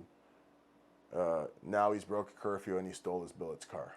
And you had no opportunity. No opportunity. I had no idea that they were told. I had no idea that they were told that I stole a car. I just was told that the boys. My message was the boys voted you off. You're gone. You broke curfew. You're gone. But the message that they got was he stole his billet's car. So what are they going to say? What are they going to say? It's funny how things snowball, right? It's like you started off just an innocent party. Yep. You know, you do the wrong thing. You make a poor decision, you smoke a joint. Yep. Multiple guys are doing it. You're a teenager. It happens. And I'm new to the team, so I'm trying to fit in. Yeah. And then, you're in trouble for that. So you're on probation. You're on the curfew. You think you're doing the right decision. It just kind of snowballs. Something so small ends up being this giant snowman. And, so you get sent home. Yep. Now you're kind of in shambles. You're like, man, this is like my dream. It's brutal. You're back at. Did I tell you that they didn't even give me a hockey bag to pack my stuff when they sent me home, and they promised that they were going to bring me back in 10 days? Wow. So I got sent home on the train with all my equipment in garbage bags. Oh man. No skate guards on my skates. So you kind of knew. No, but I didn't know. I'm just saying. I'm just telling you what it was. And the skate ripped through the bag. Jeez. All my equipment's all over the place. They didn't give me a hockey bag. But doesn't that you're on a train with 10 garbage bags? I know you're young at the time, so you might not. I'm not thinking that. I'm thinking my hockey career is over. But yeah, so you're kind of. I'm thinking my hockey career is over. Yeah, you're back at home. Your grandfather, you're living in his basement, and he's probably kind of. Disappointed, but he's also, reasonable. I don't think I told him the truth. Really? I don't recall. So you withheld the truth from him. Yeah. Because you I was embarrassed. You were embarrassed. I was embarrassed. I was sad. I was depressed. Yeah. I was lost. I didn't understand. I wasn't the only one that smoked. There was just so many. All these things going through. All these things. And it's just like. But from all that, unfortunate. And it was the year after. It was the year after my draft year. So I was over a point a game player in Plymouth. I had 15 points in 14 games. My draft year, I had 46 points in 60 games. There's first rounders now that don't have that kind of resume. Now. And you're a big boy. And I was a big boy, and I had and I had the lineage to my grandfather. Exactly. And you know, I would see guys get drafted that couldn't hold my jock strap. I'd see guys given this opportunity, that opportunity, and this opportunity. And you know, I witnessed, you know, blatant discrimination in Plymouth, you know, and it shaped me into, you know, this, you know, entitled kid that was just like, you want to know what? Screw everybody. Yeah. Screw everybody. Like, this isn't fair. This isn't right. This isn't all these things. And but then, you know, so all this, you're kind of spiraling in a downward spiral, and it's not going well. But you get a phone call from my sister. From your sister. From my sister, Okay. I got a phone call. Tell me about it, because you end up on an amazing. I team end up and in an amazing organization. Listen, if I could play for Halifax my whole 5-year career in Halifax. junior, you know, and I actually did a presentation with the Mooseheads today. What up, brothers? What's going on? That went really well, you know, and it meant a lot to me. And if it wasn't for my sister calling me because I was living couch to couch when I got sent home from Plymouth, you know, my grandparents were old, I was confused, I was lost, I was all over the place. For sure. And my sister offered some stability. She said, you know what you're going through. Talked with my husband, Mike, and they had 3 young kids, twins. You know, I think they had 3 under 2 or something like that when I got there. And offered me a place of. And where'd they stay? Where'd they live? In Dartmouth. Okay, so they were in Halifax. They were in Dartmouth. So you pack your stuff and go Pack move my to your stuff. sister's. My sister she pays opens for my her doors. flight. Yep, she opens her doors, and then I'm just like, okay, I'm here. And at the time, the girlfriend that I had, that I got sent home, she was going to St. Mary's. So I was like, my sister's saying, come live with her. My girlfriend lives in Halifax. This is like. I'm going. Yeah. So I go to Halifax, and I'm just like, do they have it? I don't even know if they have any hockey, right? I'm just like, I guess I'm going to play tier 2. You're a Toronto boy. Like a Toronto boy. Yeah. Like, I don't know the Q, I know the O. I don't know the dub, I know the O. Yeah. And I'm like, okay, well, I guess I'm going to play tier 2 somewhere. And I start looking up and just like, oh, Halifax Mooseheads, Quebec Junior Hockey League, Mem Cup. Okay. Yeah. I'm like, oh, and I'm like, Metro Center. I'm like, 9,000 seats. Like, I'm like, okay. I'm like, this could be something special. And looking So you did all this research yourself. Did all this research myself because I wanted to still continue on my hockey career, right? And looking at their roster, I'm just like, drafted. Jimmy Sherrill? Jimmy Sherrill? Click on him like, Jimmy! Yeah. My boy Jimmy from spring hockey travel teams from when we were kids. For sure. There's a lot of spring hockey in Toronto. And like, I'm talking about tournaments in Boston, Minnesota. Me and Jimmy, we were boys on the same team winning championship after championship. Cool. So I hit him up on social media being like, hey, Jimmy, I just moved here. Not sure if your team's looking for players, but if you have any ice for some skates. Jimmy put me in touch with the management, Marcel Patnaud. Sean McKenzie was the head coach at the time. Put me in touch with some skates at the Forum in Halifax with some of the local guys. So like I was skating with Brad Marchand, Stephen Dixon played for Team Canada, Mike Couch, who's in the coaching world. I skated with Nathan McKinnon when he was a little whippersnapper at Shattuck St. Mary's as well. And it was an opportunity for them to see who this kid was from the OHL, right? Like, OHL, you know, Toronto. And I was fortunate enough. And you went running. Like, so at this time you're what, 17, 18? 19. 19. So 19. is that considered an overage No, year? so I had 2 more years. So I had my 19 year and then my overage year. Okay. So I did 2 years with Halifax. So my first year in Halifax, you know, it goes well. Well, it goes well, but it doesn't start well because I had to, you know, still get my release from the Ontario Hockey League, right? So we had to, you know, negotiate. At the same time, Plymouth, who said that they were going to release me, now telling me that they want me to come back, but I'm going to have to see a drug counselor, do all this stuff. I'm going to be on curve. I'm just like, okay, no, you guys gave me a garbage bag, no skate guards. Like, I'm done with you. Like, I don't care if my career's over. The message was sent. I'm not going back to Plymouth Whalers. Like, bun that, not happening. So then I'm trying to facilitate. The message was definitely sent with the garbage bag. Like technical foul, flagrant 2, penalty. Like, what are you doing? You send me home in a garbage bag, and then after you get swept, Ha ha ha! In the first round of the playoffs because you couldn't score. Ha ha ha! You call me saying, baby, baby, baby, baby, please come back. But you're going to be in jail. You're going to have curfew. Like, get out of here. So it seems like it's still. Oh, it's still a hot button issue, bro. It boils me up. Still close to. Yo, to but your heart, dude. karma's real though. For sure. Right? They tell me Okay, that yeah. they tell me that they're gonna bring me back, but what happens when they send me home? They go on a little bit of a winning streak. Yeah. Right? So now they're going They don't into need you. playoffs. They don't need me. Yeah. Like They're they doing wasted well those without you. assets. They don't want to, they have all this, superstition and all that stuff. Rane, we'll talk to you at the end of the playoffs. I was like, I thought I was coming back. Like, Yeah. Where's my spot? where's my spot? Yeah. We'll talk to you after playoffs. I was like, Yeah. So, anyways, but you ended up having a. they great got swept time four straight to Kitchener. Karma. Karma. Four That's- straight. yeah. So anyway, so then I end up, in having a good time in Halifax. But I missed all of training camp because Plymouth, instead of giving me my release like they said they would, what did they do? Traded me to Kingston Frontenacs. So then I have to deal. So then the coach of Kingston Frontenacs is Jim Holton, Has to like. who coached me in Belleville, and he has my two best friends on his team, Anthony Stewart and Austin Coronado. Yeah. So I'm like, yo, yeah, Jimmy, I'll come and I'll report. And then I was just like, after a while, I was just like, what am I doing? I have an opportunity for stability and all this stuff.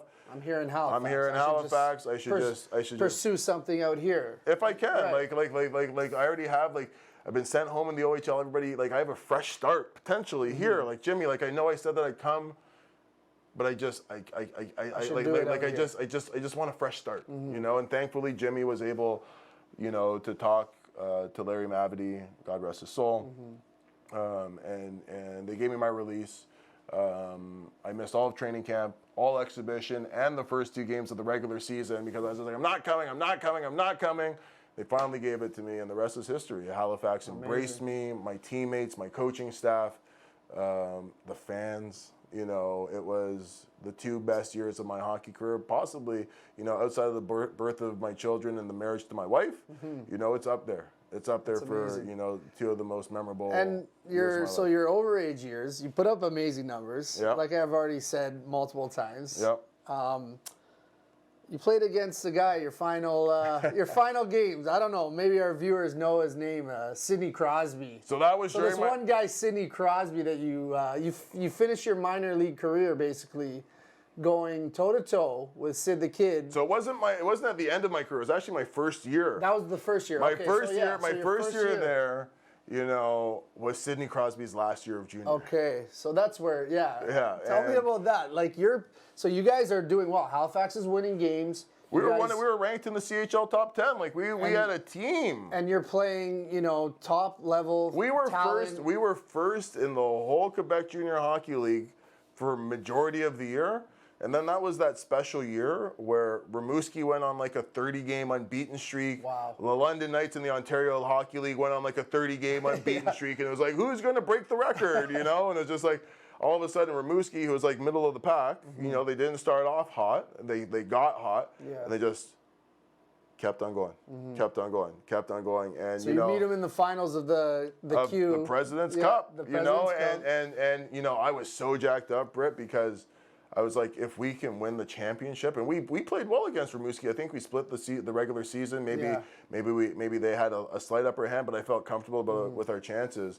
And if we would have won that, the Mem Cup was in Ontario. Memorial Cup was in Ontario and London. And London. And I just left, so I was like, yo, we need That to was win. the Perry, Nash. No, not Nash. Not Nash. Perry, Robbie Schramm. Robbie Schramm.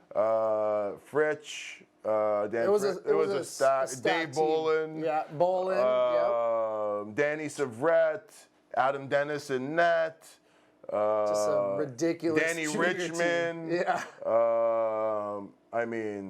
Everybody. I guess you have to be really bad for a lot of years to end up having a team like that, right? Well, they call that development, though. That's no? right, yeah. Acquiring Good assets. Good drafting too. Good Hey, scouting. the Hunter families, they're known for that, right? For So, I have nothing but respect for the London Knights organization. So what happens is Crosby ends up sweeping your ass. No. In the finals, straight. I love Sid. And Yeah, yes, we did yeah. get swept. Yeah, you did get swept. But we limit, like Sid was averaging like 4 points a game or whatever, and we limited him to 3. So we did our job. You know, like That's incredible, man. You played Sidney Crosby before, like he always had this hype. You know, it's Sidney Crosby, the next great one. You know, they're calling his name, they're putting him on a pedestal with Wayne Gretzky. And he was, 17 years old, 18 years old. And we all knew he was getting drafted first overall in the NHL. It was a weird time in the NHL. I think it was the lockout. So there was like this weird they had to have double cohort where Ovechkin the year before was drafted first overall, but he didn't get to play. So they were both rookies entering the league together. And Ovechkin was a late birthday because he's in '85, so he was part of the '86 draft with Malkin. Right. So then you had. Was he? Yeah. Okay. So Ovechkin went first, Malkin went second. And what happened was, I think my draft year, I think Florida Panthers drafted Ovechkin, trying to figure out like leap year, like February 29th, like something like that. Like maybe he's eligible for. So I think I'm pretty sure that Ovechkin got drafted or tried to get drafted by Florida in the 2003 draft, but ended up getting drafted in the 2004 because he has that late birthday. So that's why with the lockout, he was able to, it was so cool to see Crosby, Ovechkin, and Malkin going toe to toe. Like, all of them. All of them, right? And you played against Crosby. I also played with Crosby, by the way. Like me and Sid and Rick Nash played in that prospects tournament that I was telling you about. So here's this little kid that everybody at these skates that we're having in Streetsville or Mississauga or wherever it was with the Black Knights. I'll never forget Steph Serge Gagnon, Serge and Steph Gagnon. Were telling me about, you're going to play with this kid from Nova Scotia. He's really special. And I look at this little whippersnapper, and I'm just like, he ain't special. And then we go to the tournament, and I think he led the tournament in scoring. We won the championship. And unbelievable player. And then playing against him, his motor is it's nonstop. He's the hardest worker. He's a great guy. Can't get him off the puck. Can't get him anyway. Like he's it's on a string. It's on a string, and like he's like his edge work. It's not. It's Sidney Crosby. It's Sidney Crosby. So losing 4 straight isn't anything to like be sad about because. But it wasn't only Sidney. Like hey, my boys Halifax. Like we did well. They had who else is on that team? Danny Roussin, who scored I think 70 goals. They had Marc-Antoine Rimouski, Marc-Antoine Pouliot. Who was his line mate? Marc-Antoine Pouliot was the 15th overall Pouliot, right? To Edmonton. Danny Roussin, second rounder to the Kings. They had Patrick Colombe, Mario Scalzo, like that power play. And we took a lot of penalties because we're Sidney Crosby and we're playing against the Nova Scotian kid. So the power play was tick, tick, tick, tick, goal. Tick, tick, you couldn't touch the puck. So you brought up Austin. You're our very good friend. I'm a friend of Austin's. You're a great friend of Austin's. Austin Corradado. So he was on your Halifax team that year. And, I hung out with him a lot. We're, in our teens and stuff. And when he went to Halifax, I didn't really see him much. But we were still keeping in contact and stuff. And his claim to fame, we could look it up, is the last game Crosby ever played in the Q.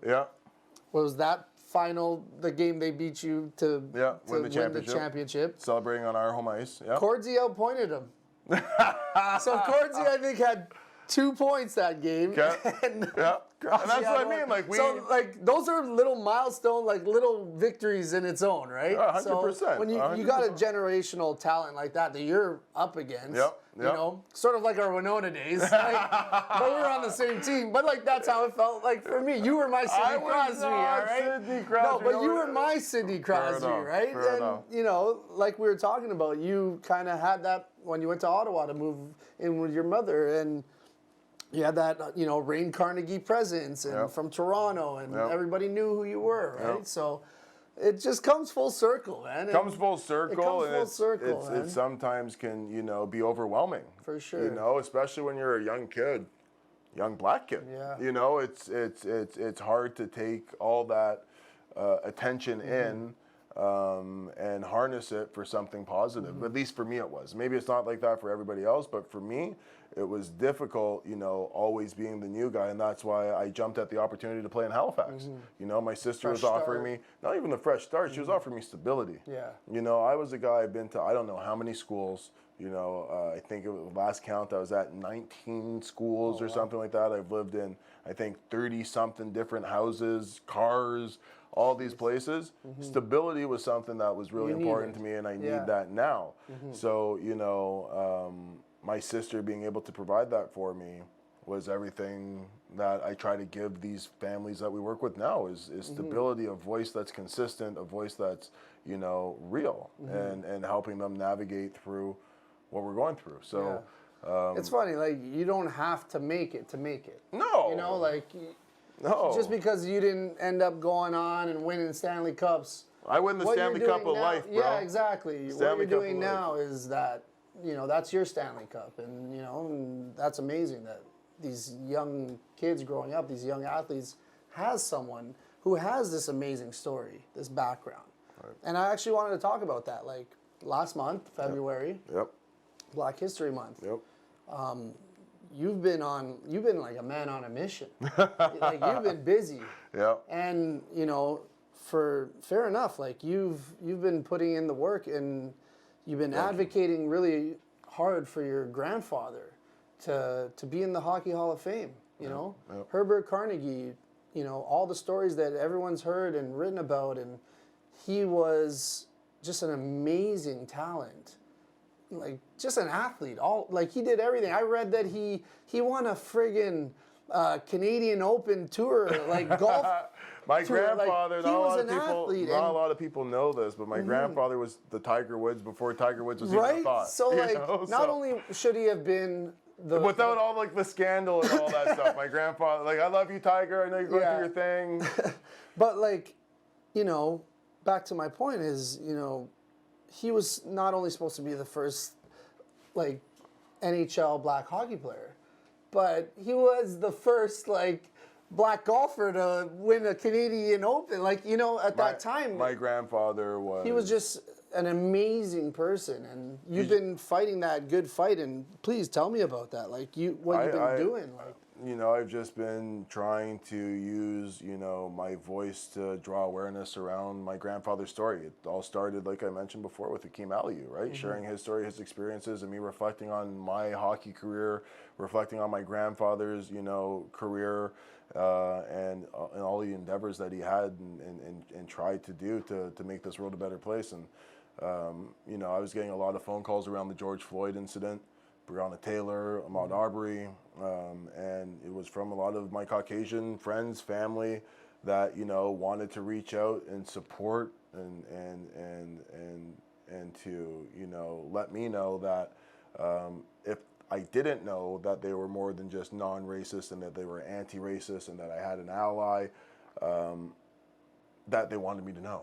And what else could they do to help further the cause that we're trying to do in terms of making this world a better place. And some of my friends and family didn't feel comfortable with the hashtags and the social movement. All those different, and some of my friends and family wanted to do something in conjunction with that, something more. So I was like, I didn't have an answer for them. I was just like, well, now you see what we're talking about. Thank you for coming to the table. I don't know what else to tell you.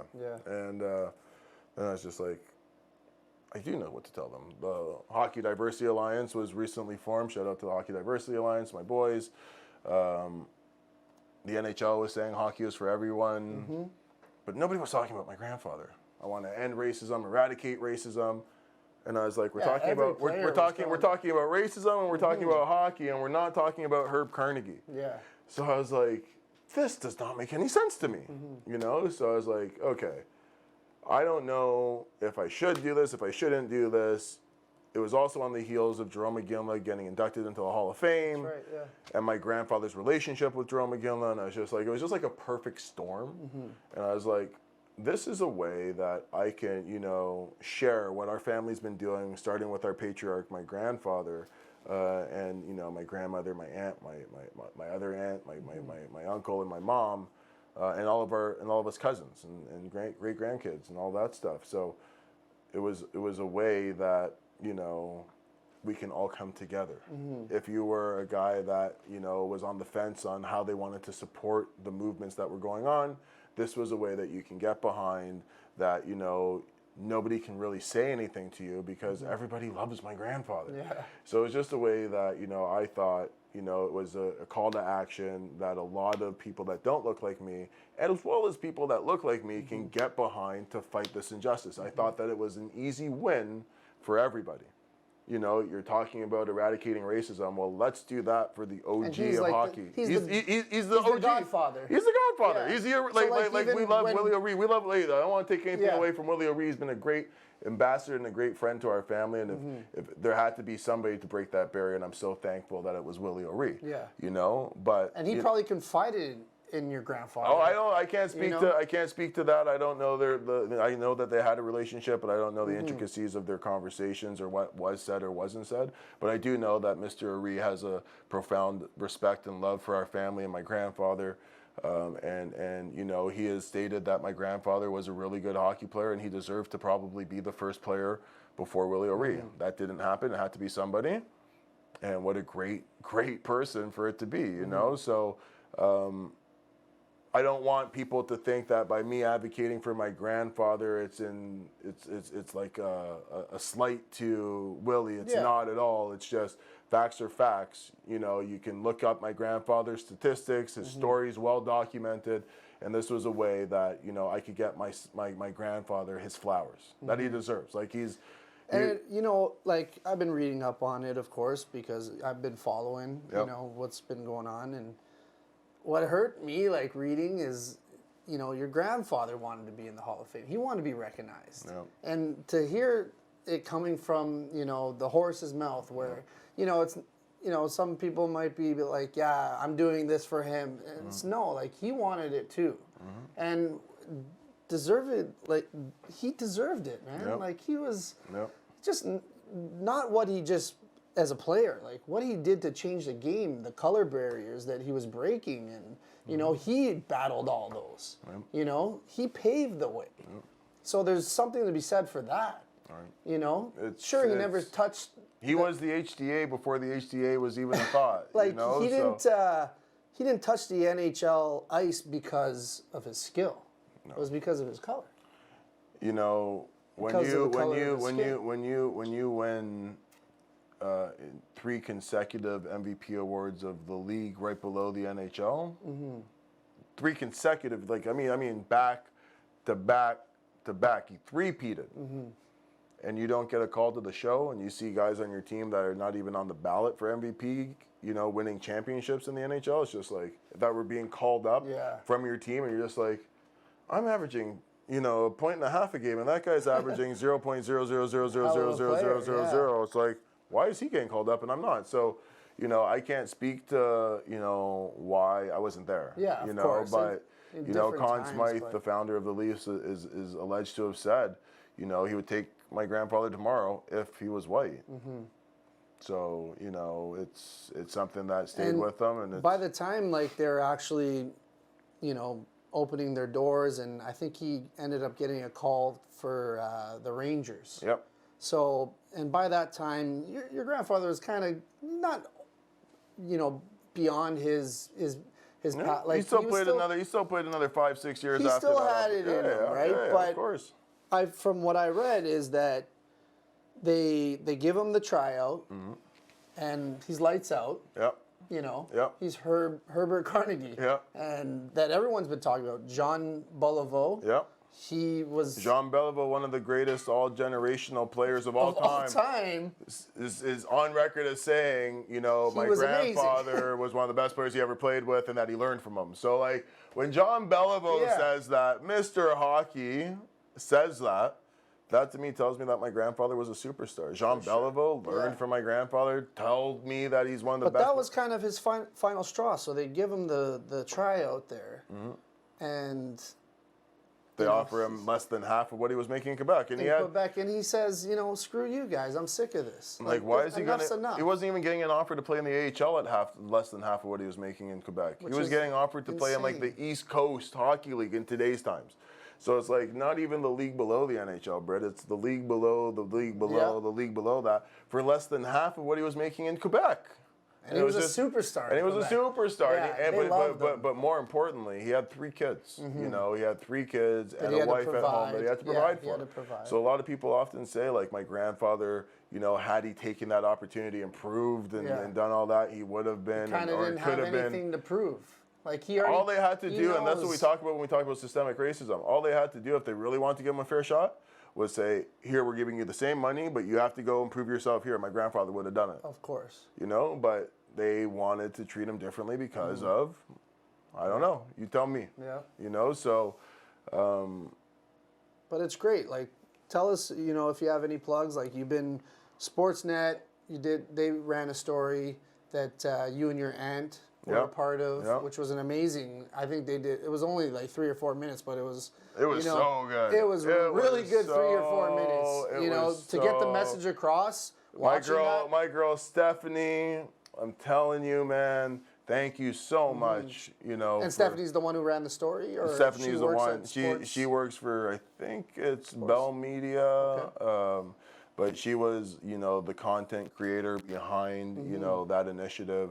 And she's the one that reached out to our family to see if it was okay if she did a story about our grandfather. And it turned out to be, a piece that I'm forever thankful for that I have. And it was just wonderfully done, I thought. And it was amazing, It really helped, rejuvenate the petition. It got a lot of hits quick. And we were able to, ride that momentum to, get other opportunities that have helped, keep our message in the media. So I'm forever thankful for that piece. And it all started though, a lot of people forget, Sportsnet, the feature that they did in the summertime back in August. They wrote a 3,000, 4,000 word story on our fight to get my grandfather. That was the article I read. Right. So I was like mesmerized by the golf thing. I was like, this is unbelievable. This guy's like a superstar. It's like there's Bo Jackson. There's Deion Sanders, and then there's Herbert Carnegie. Well, Herbert Carnegie was first. Well, you know what I mean? Bo, and then Deion, right? You know what I'm trying to say? It's like that. He's part of that. I know. Multi-sport facet, like. And what more do you want? What more do you want from an individual to be a representative of your shrine? For sure. Like what more can he do? Yeah. And I'm thankful for these platforms that we've been given as a family. These new connections that I've been able to make, and we have a long way to go. For sure, we have a long way to go. Absolutely. This is just the tip of the iceberg, and I'm not stopping until it's done. For sure, and even when it's done, I'm not stopping. So. And it seems like the NHLPA and everyone's kind of backing this movement, and it's not stopping in 1 month. It's not just February. This is going to continue, right? It's March, and you're still doing talks and interviews. 100%. And that's what it's about, right? And and Kim Davis, VP with the NHL, said it best. This is a movement, not a moment. Exactly. And oftentimes you only last a news cycle, and then it's back to what it was before. And this time feels different. We have a long way to go, but I'm hopeful. I'm optimistic, amazing, and let's Good get my grandfather into the Hall of Fame. Honestly, I've known you 20 years, and I'm proud of you, man. I appreciate it. It's great to see. I appreciate it, brother. I love you too, man. But we have a little segment. Our show's called Part of the Game. Yep. So, on that note, we have a little segment called Penalty or Part of the Game. Penalty or Part of the Game? So, what I want to do is, I want to give us a topic. Okay. I'm going to start with you. Okay. And I'm going to ask you what you think. Is it a penalty or part of the game? Okay. And you give me your take, and I'll give you mine. Okay. We don't have to agree. We probably won't, because you're offside all the time. So, first topic of the segment for penalty and part of the game is celebrations after scoring a goal. All right? I want your take on this because there's a lot of people who don't like the antics. Like Carolina Hurricanes, after they win, they have this crazy elaborate celebration. Yeah, Justin Williams and a lot of like old veteran guys in the hockey world hate it. Love it. There's younger players and people who love it. Love it. So is a big celebration. Like, we're not talking just like, hand up or hit the glass. I'm talking the Timu Solani, throw the glove up, is like an over-the-top celebration after a goal, a penalty, or is it part of the game?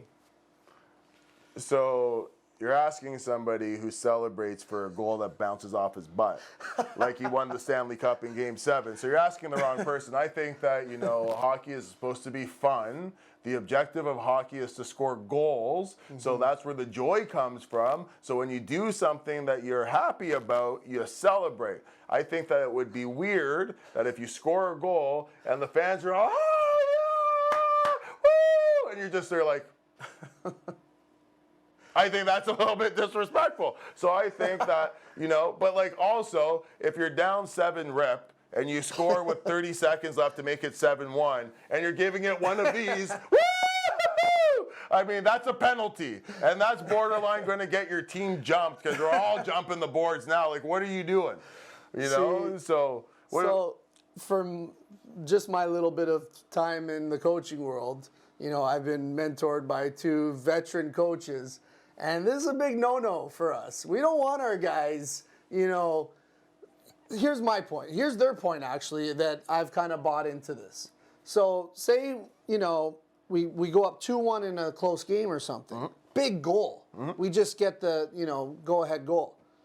Our guy goes, and he goes like this, come get me, to the boys. Gives the little Johnny Manziel money thing. He's doing the flutters. Our team goes, and me and my coaching staff, we're sitting there like, what the heck's he doing? He doesn't know what we think about this. Right. This is a major penalty. Right. Because the other team sees this guy score a goal. Well, it's probably his second goal of the year. He's a D. He's not scoring very many goals. And they see this, and, from me playing, I see a guy do that, I'm fired up. I'm not necessarily going to go attack him or fight him. But we're forgetting that. I just want to take my game to the next level. I want to tie this game up. I want to rub it in their faces now for him celebrating like that. So to me, that's a major penalty. You don't want to give any fuel to a team after scoring a goal, a big goal too, to put your team ahead in the game. So you score the biggest goal of your career. You don't score a lot of goals. You score the biggest goal of your career, and all of a sudden, because you don't want to, give the other team life.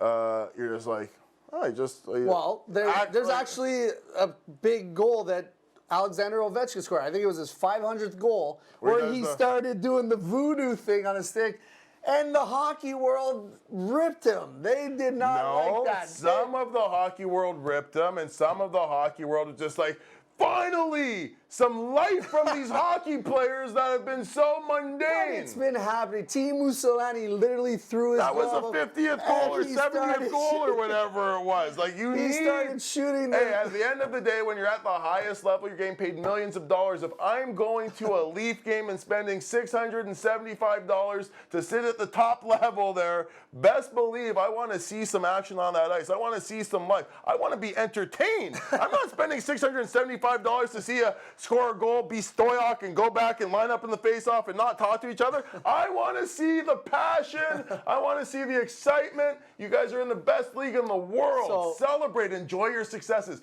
Don't be old, ancient dinosaur, Mr. Serious, Mr. No Fun. I'm definitely a hypocrite, because when I played and would score goals, I love scoring goals. Oh, it's the best thing in the world. That's why I scored 7 a game in Winona. I think I stole Yager's thing for a bit, for one season. He was my favorite player. I started saluting and So I am a Happy to be hypocrite, here. but now, getting, being with my coaching staff and hearing their take on it and just not wanting to fuel the other team. Right. You don't want to give them any kind of, momentum. See, and this is where I guess we're a little bit different here, Brett. Right. Like for me, when I look at my team, I'm not worried about the other team. I'm going to make sure that, I'm in tune with my boys, and like regardless of what the other team does, it's not going to get them fired up, or it's not going to get them, loosey-goosey, because they're going to be ready to go, because we prepare like men, women, child, woman, we're just prepared. Yeah, fair enough. So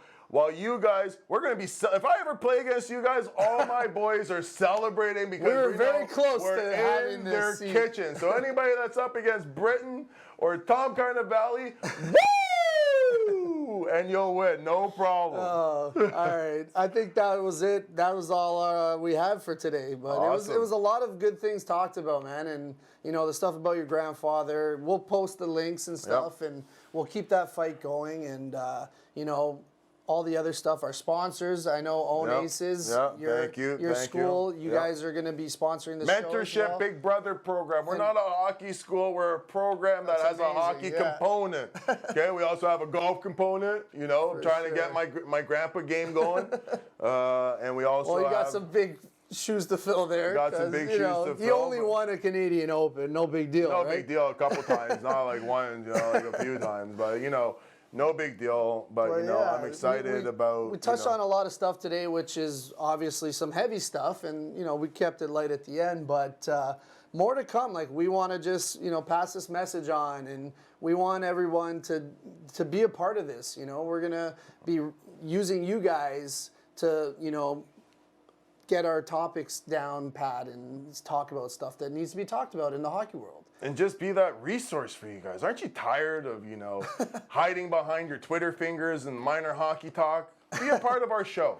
We talk about everything that you guys want to say. Good or bad. Good or bad. Yeah. And it's just our opinions, guys. We want to share our experiences with you guys to help you guys navigate this crazy game of hockey and help you guys be a part of the game. For sure. You want to be a part of the game? Or do you want to be the game?